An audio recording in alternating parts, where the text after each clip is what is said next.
Dalam nama Bapa dan Putra dan Roh Kudus. Amin.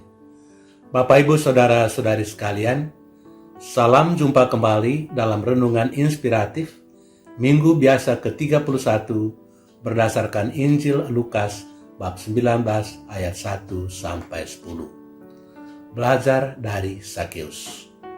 Saudara-saudari terkasih, Uskup Fulton Sheen pernah mempunyai sebuah program televisi yang berjudul Hidup yang Layak Dihidupi.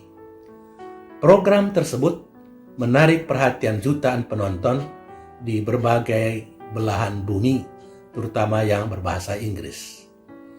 Kata-kata yang memukau penonton adalah sapaan awal Uskup Fulton Sheen yang bertanya, apakah hidup itu layak dihidupi? Ataukah hidup itu sesuatu yang monoton dan membosankan? Kemudian Uskup Fulton Sheen menjawab pertanyaan itu, hidup itu monoton dan membosankan kalau dia tidak mempunyai makna. Karena itu, hidup yang tidak bermakna tidak layak untuk dihidupi. Saudara-saudari terkasih, hidup yang tidak bermakna itu juga dialami oleh Sakeus sebelum Yesus mengunjungi rumahnya. Sakeus adalah seorang pegawai pajak yang berdiam di kota Yeriko. Pada waktu Sakeus hidup, Yeriko adalah sebuah kota yang kaya dan indah di lembah Sungai Yordan. Yeriko adalah juga pusat perpajakan terbesar di Palestina, dan Sakeus adalah kepala kantor perpajakan di daerah itu. Ia sangat kaya, tetapi ia dibenci oleh orang-orang Yahudi karena dua hal. Pertama, karena ia bekerja sama dengan penjajah Romawi.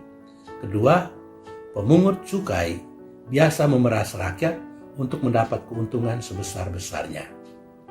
Sakeus memang kaya raya, tetapi tidak bahagia. Hidupnya monoton dan membosankan. Hidupnya tidak bermakna. Dia dibenci dan disisihkan oleh masyarakat Yahudi. Banyak orang Yahudi yang menganggap orang seperti Sakeus itu adalah orang-orang yang terkutuk.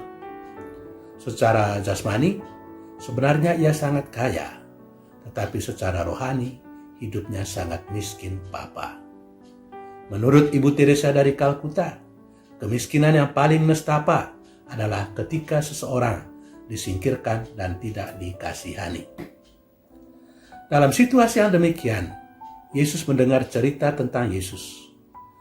Apa yang dia dengar tentang Yesus ialah bahwa dia merupakan seorang rabi yang hidup miskin, berjalan keliling dari kota ke kota, dari desa ke desa, sambil mewartakan kabar gembira, menyembuhkan orang-orang sakit, mengampuni orang-orang berdosa, memtahirkan orang-orang kusta, menghidupkan orang-orang mati.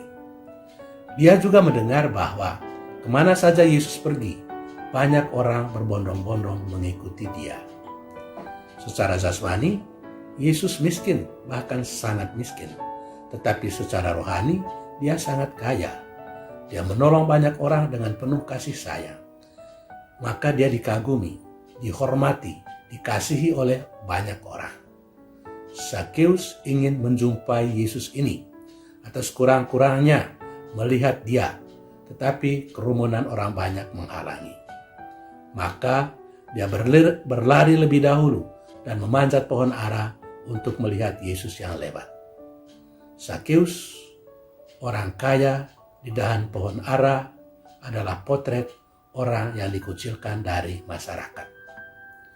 Yesus menoleh ke atas dan berkata, Sakeus, segeralah turun. Hari ini aku harus menumpang di rumahmu. Ini merupakan hadiah terbesar dalam hidup Sakeus yang melampaui semua harapan dan impian. Kini secara sosial ia diterima dan secara rohani ia diampuni dan dipulihkan.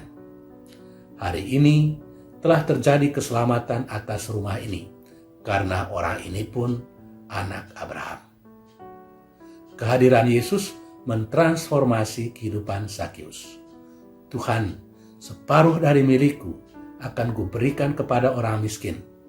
Dan sekiranya ada sesuatu yang kuperas dari seseorang, akan kukembalikan 4 kali lipat. dalam belas kasih, dia menemukan kekayaan sejati. Hidup Sakeus menjadi bermakna kembali, dan hanya hidup yang bermakna layak dihidupi, kata Uskup Fulton Sheen.